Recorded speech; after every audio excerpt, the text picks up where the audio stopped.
Então vejam, pessoal, quando eu falo que ah, essa essa linha de pensamento e de interpretação surge no primeiro século, e os nossos pais apostólicos criam nisso, e vem até o século XIX, quando John Nelson Darwin introduz o dispensacionalismo e Scofield, em 1909, publica a Bíblia de Estudo de Scofield. E essa Bíblia foi muito divulgada, amplamente divulgada em 1909, 1910 para frente. Então, século XX, passa a ser ensinado, então, a questão do arrebatamento da igreja antes da grande tribulação. E aí, então, essa questão dos eleitos, desses escolhidos, não são mais a igreja e passam a ser a Israel, porque a igreja foi arrebatada antes. Então, no dispensacionalismo, como vocês já viram, né, no pré-milenismo dispensacionalista, a, a igreja é arrebatada antes da grande tribulação, depois vem 7 anos de grande tribulação, Israel passando pela grande tribulação, tá? Então, Jesus vem nos ares e arrebata a sua igreja, esse é o pensamento. E depois, então, dos 7 anos, Jesus volta com a igreja para reinar durante um milênio, durante 1000 anos literais. Então, esse é o pensamento dispensacionalista, tá? Mas aqui, analisando, então, e interpretando esse versículo numa interpretação mais literal, inclusive, que é uma proposta dos próprios dispensacionalistas, nós vamos verificar que fica difícil entender que esses escolhidos sejam apenas o povo israelita, o Israel de Deus, mas sim a igreja, ou seja, os eleitos, aqueles que fazem parte da igreja, inclusive os judeus convertidos.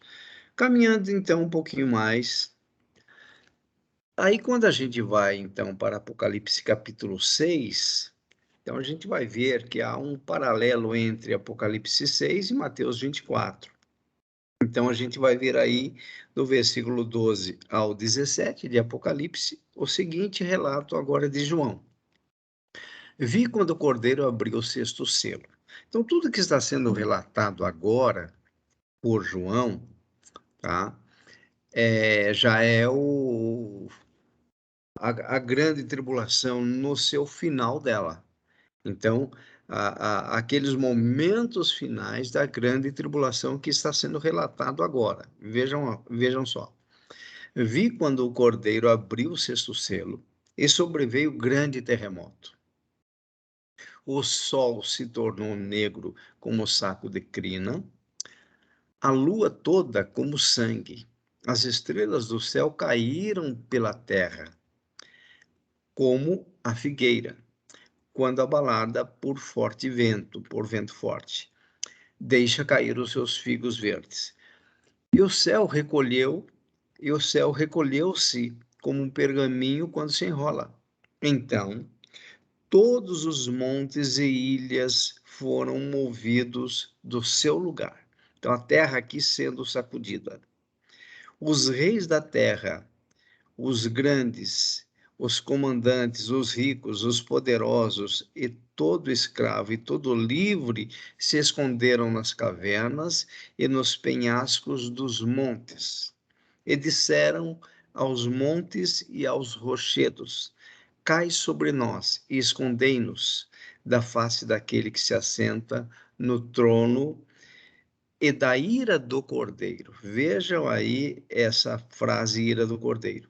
Porque chegou o grande dia da ira deles. E quem é que pode suster-se? Então, o que nós temos em Apocalipse capítulo 6? Então, o final da grande tribulação, aquele momento que Jesus vem, arrebata a sua igreja, Olha só, Jesus veio, a igreja foi arrebatada, então os anjos reuniu os eleitos, os escolhidos dos quatro cantos da terra.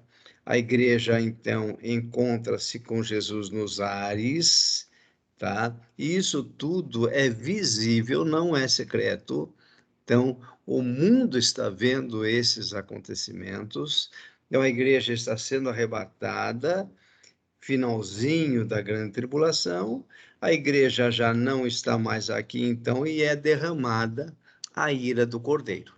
Então, a ira do Cordeiro, na verdade, é aquilo que está acontecendo no final da grande tribulação, é o ponto final da grande tribulação, quando a igreja, então, já foi arrebatada, porque a ira, ela não está sendo derramada e não será derramada sobre a igreja.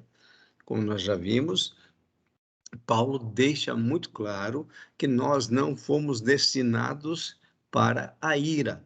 E aqui é um outro ponto de discordância entre os dispensacionalistas e os não dispensacionalistas. Porque para os dispensacionalistas, todo o período de 7 anos é o período da ira. Então, eles entendem Apocalipse 6 como sendo o período da grande tribulação. Então, não é um dia, mas é um período. Sendo um período, tá? Se isso for um período, tá bom? Se isso for um período, realmente, os dispensacionalistas estão certos. E a igreja foi arrebatada antes, porque isso que está acontecendo aqui, a igreja não vai passar por isso. Então, a igreja não vai sofrer toda essa situação aqui de ira do Cordeiro, de o grande dia da ira. Mas aqui, novamente, é uma interpretação mais literal, vai nos mostrar que o grande dia da ira é aquele momento, então, final da grande tribulação. Então, a igreja foi levada até um ponto da grande tribulação, no antes da ira ser derramada, disso que está relatado em Apocalipse 6, de 12 a 17, ser derramado, dessa ira ser derramada, a igreja se encontrou com Jesus nos ares, e aí então é isso que vai acontecer. O sol se tornou negro como saco de crina, a lua toda como sangue, as estrelas do céu caíram pela terra, e Pedro vai relatar isso também. Enfim, é o grande dia da ira do Cordeiro, quando nós não estaremos mais aqui. Mas essa ira virá sobre os ímpios. Muito bem, dando continuidade, ainda falando do arrebatamento secreto. Quando Jesus ensinou que sua vinda seria como um relâmpago, agora pegando aquela ideia do relâmpago novamente, ele não estava querendo dizer que ninguém iria perceber esse momento. Olha só. Ao contrário, ele utilizou o exemplo do relâmpago para trabalhar duas verdades sobre sua vinda. Primeiro, será repentina. Aí sim, tá? Vai ser no momento, vai ser repentino, tá? E visível. Então, não vai ser secreto, vai ser repentino. Aí tudo bem, tá? Mas invisível não, ela vai ser visível, tá? A não ser que você interprete conforme os óculos dispensacionalistas. Mas volto a dizer, é difícil encontrar uma base teológica para esse pensamento dispensacionalista. Não estou dizendo que está errado, estou falando que eu não encontrei. Tá? Se alguém tiver isso e puder me mostrar, eu estou disposto a mudar o meu pensamento. Como eu disse, escatologia, nós não temos como bater no peito e dizer, nós temos a razão, eu tenho a revelação escatológica, vai ser assim. Nenhum teólogo sério até hoje bateu no peito. Então, a escatologia, ela não é dogmática, ela está aqui para nós estudarmos, é o que nós estamos fazendo. O exemplo do relâmpago é muito claro e fácil de entender, já que é impossível comparar o aparecimento de um relâmpago com algo imperceptível e secreto. Então, ele é repentino, nós não podemos prever numa tempestade, como nós já falamos, quando o relâmpago vai ocorrer. A gente pode até olhar para o céu e falar: olha, vai ser nos próximos 10 minutos. Mas dizer que é invisível, não. É essa a ideia que nós temos que entender aqui. Não há como não perceber um relâmpago quando ele ocorre, é óbvio. Por fim, no texto grego, isso é importante vocês entenderem, a expressão de Jesus remete ao sentido de evidência.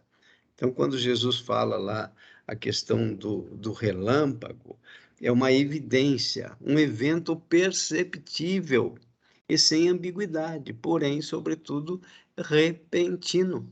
Então, a segunda vinda será visível e o arrebatamento da igreja será visível. Não vai ser algo secreto, não.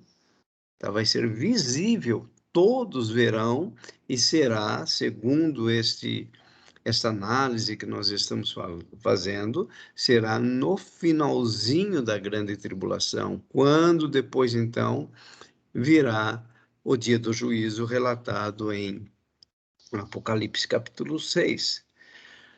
Veja só, agora nós temos também alguns pontos a entender quando nós comparamos aquilo que Jesus está falando com algumas interpretações. A volta de Jesus será como um ladrão. Essa é outra expressão que muitas vezes é mal compreendida. Novamente, Jesus utilizou um exemplo que demonstra a natureza inesperada da sua vinda. Tá? Ela é repentina, ela é inesperada e em nada tem a ver com o evento secreto. Olha só, o dia do Senhor, Pedro está relatando na sua segunda carta, capítulo 3, versículo 10. O dia do Senhor, porém, virá como ladrão. Tá? Os céus desaparecerão. Olha que interessante. Com grande estrondo, está em linha com Mateus 24, com Apocalipse 6, tá?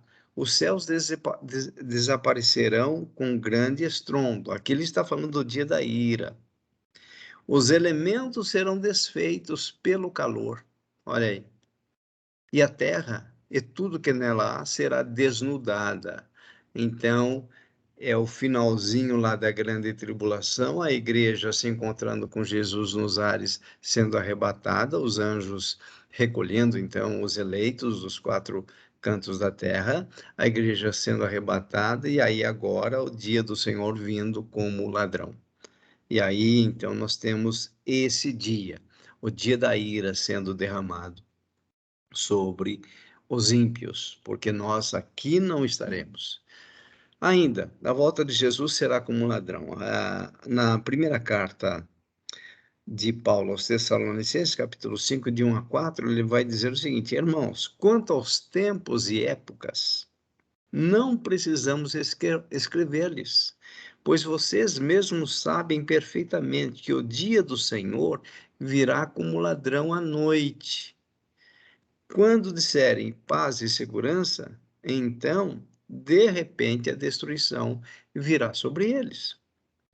Como dores à mulher grávida, e de modo nenhum escaparão. Então, está falando daquilo que virá sobre os ímpios. Mas vocês, irmãos, não estão nas trevas. Então, nós não estaremos nessa situação, para que esse dia o surpreenda como ladrão. Aqui Paulo está falando, então, para trazer o conforto àqueles que morreram, às famílias daqueles que morreram, e ele vai dizer, então, sobre o dia do Senhor. Por quê? Na igreja de Tessalonicenses, já estava se cogitando que Jesus já tinha vindo, ou seja, que a segunda volta já tinha ocorrido e que a igreja já tinha sido arrebatada. Então, Paulo acertou os pontos ali e disse: não, não é bem assim, não, tá? Então, o dia do Senhor virá como ladrão, entendeu? Vai trazer esse pensamento novamente, mostrando então que será algo visível. Muito bem. Num abrir e fechar de olhos, também você vai ver esse texto na primeira carta de Paulo aos Coríntios, capítulo 15, 51 a 53. Esse texto também é utilizado para dizer que o arrebatamento é secreto e invisível, no abrir e fechar de olhos.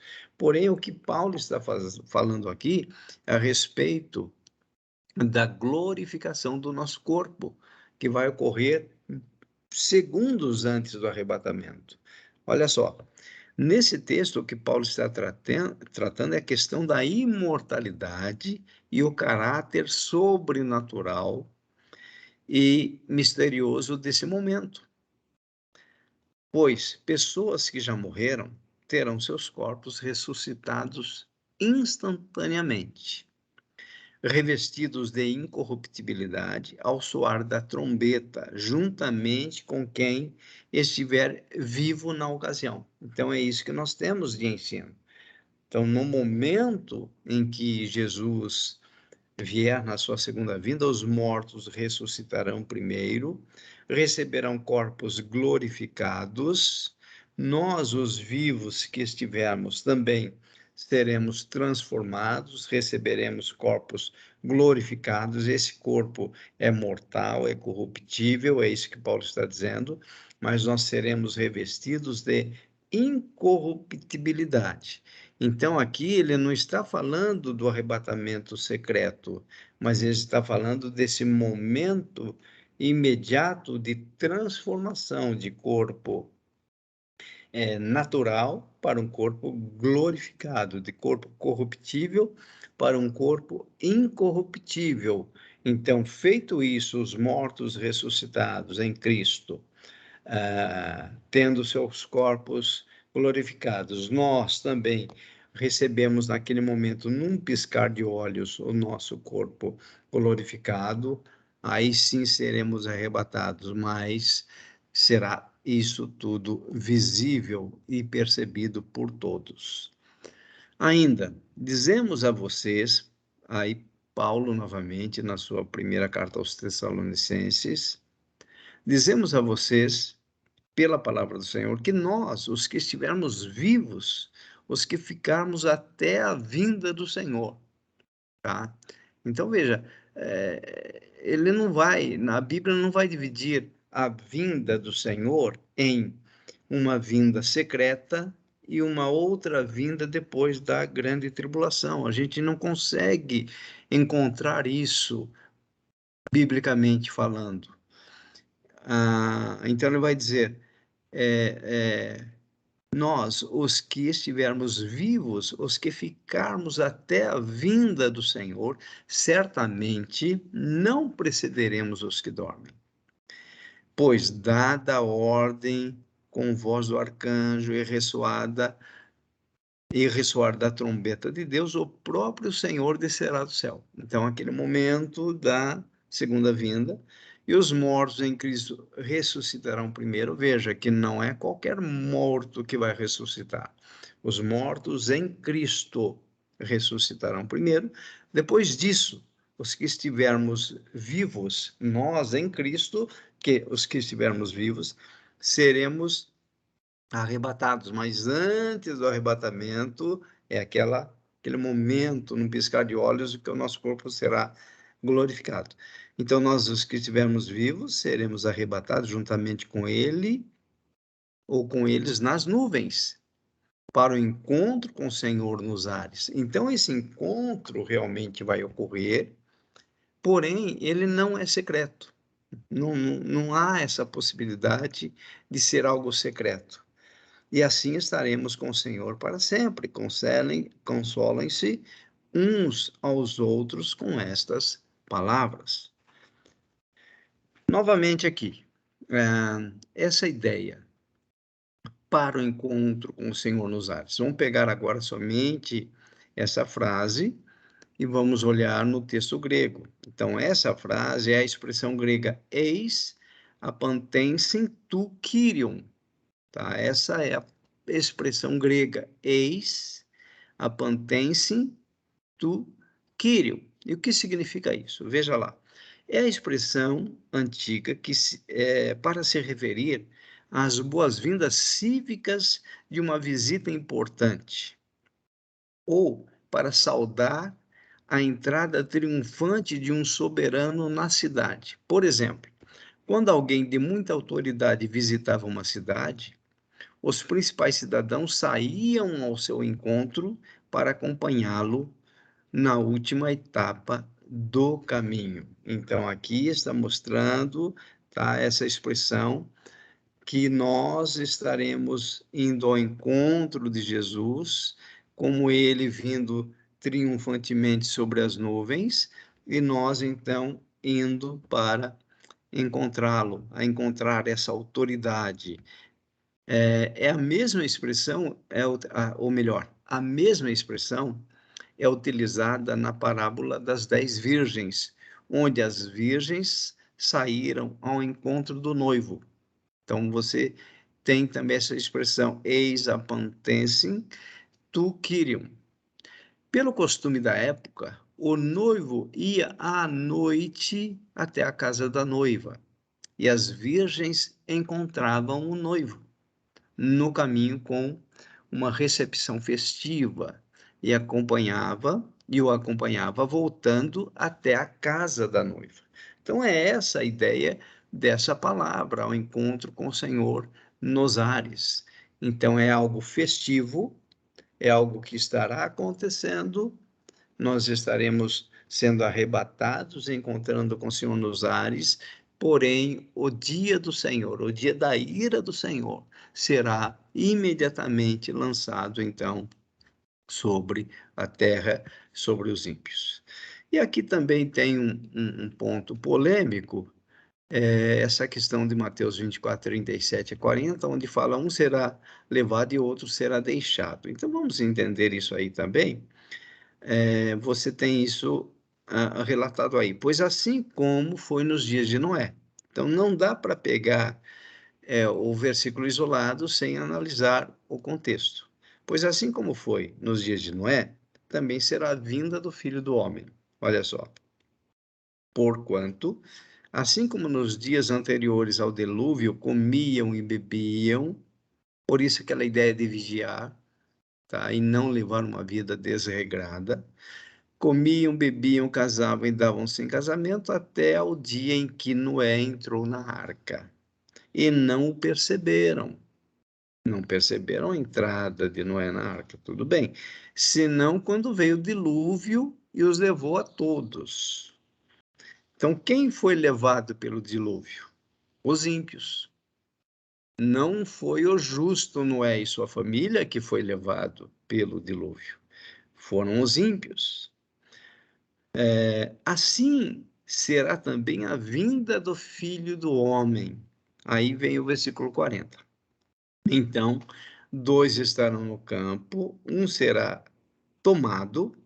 Essa palavra tomado aí no grego tem o sentido de levar consigo, e deixado o outro. O deixado aí é abandonado.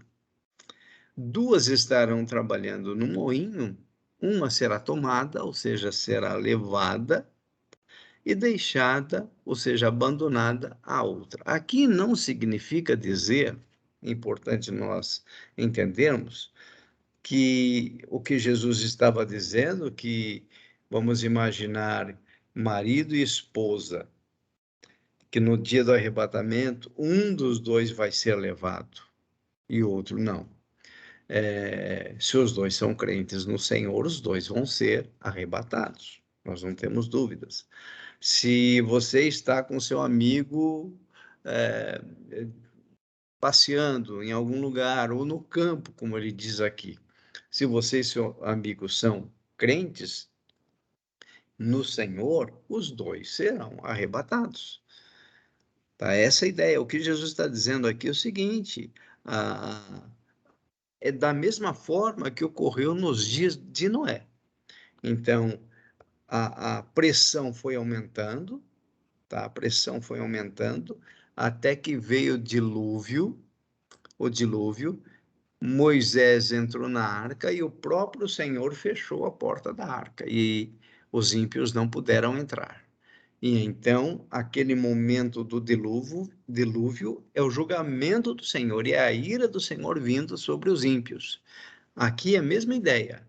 Então, a igreja está pregando o evangelho está sendo anunciado, pessoas estão sendo salvas, a igreja está sendo formada pelos seus eleitos, e então, durante o período da grande tribulação, é possível não, os ímpios não vão perceber isso, porém, então, chegará aquele momento do arrebatamento. Olha só, assim será também a vinda do Filho do Homem.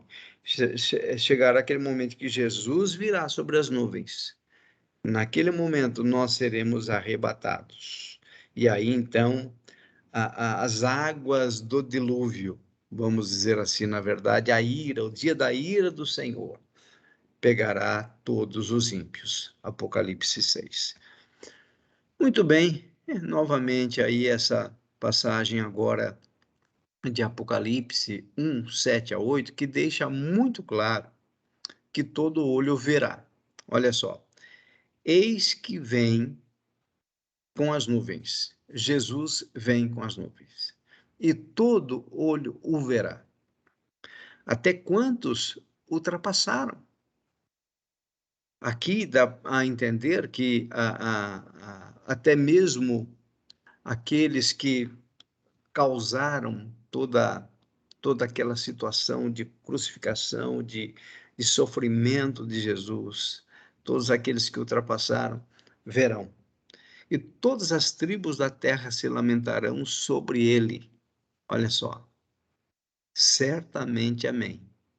Eu sou o Alfa e o Ômega, diz o Senhor. Diz o Senhor Deus, aquele que era e que há de vir, o Todo-Poderoso, Apocalipse 1, de 7 a 8. Então, eis que vem com as nuvens e todo olho o verá. Logo, nós podemos dizer que a segunda vinda de Jesus, ela é instantânea, porém, ela não é secreta, pelo contrário, ela é visível. E como nós vimos aqui, repito, tudo o que nos mostra a palavra é que esse acontecimento ocorrerá após a grande tribulação. Aconteceu isso, aconteceu o arrebatamento da igreja, a ira do Senhor é lançada sobre os ímpios. Então, aí sim, nós temos essa evidência bíblica de que esses acontecimentos são nessa sequência. Então, nós temos o princípio das dores, a grande tribulação, antes da ira, a igreja sendo arrebatada, porém passando pela grande tribulação, a ira do Senhor sendo derramada, o julgamento, o juízo final, e então nós entraremos no estado eterno estabelecido por Deus. Então, os salvos para o reino eterno e os condenados para a condenação eterna. É isso que nós temos de forma mais consistente na Bíblia. Conclusão, então. Vamos concluir. Como vimos, não importa a corrente escatológica, mas sim o fato de realmente crermos em Cristo como o nosso único e suficiente Salvador. Quanto à vinda secreta do Senhor Jesus, penso que esse não deva ser um motivo de divisão entre os cristãos. Secretamente ou visivelmente, o importante é almejarmos, a questão do vigiar, é almejarmos incessantemente pelo momento da volta do nosso Senhor e Salvador, Jesus Cristo. Então, eu espero que essas 8 aulas elas tenham trazido conhecimento para vocês de correntes que vocês nunca tinham pensado. Como eu disse, se você já tinha uma corrente escatológica que você se apoiava nela, talvez agora você não se apoie mais, ou talvez você vá se apoiar em outra, e vice-versa. Mas repito, não importa a corrente escatológica. A minha intenção aqui não foi trazer uma nova corrente escatológica, foi estudar as 4 e foi ver com vocês, biblicamente falando, qual a maior possibilidade de que nós estejamos num pensamento mais próximo. Eu, repito, não posso afirmar para vocês qual é a corrente. Imagine que houvesse um teste celestial, né, e tivesse lá, assinale a corrente escatológica que está exatamente em linha com a Bíblia.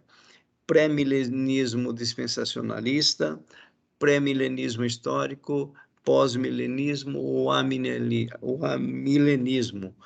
ou nenhuma das alternativas. Eu assinaria nenhuma das alternativas. Por quê? Porque eu não posso bater no peito e afirmar. Tá bom, pessoal? Então é isso. Espero que vocês tenham aprendido e estou agora à disposição de vocês. Vamos encerrar a gravação então e abrir para perguntas.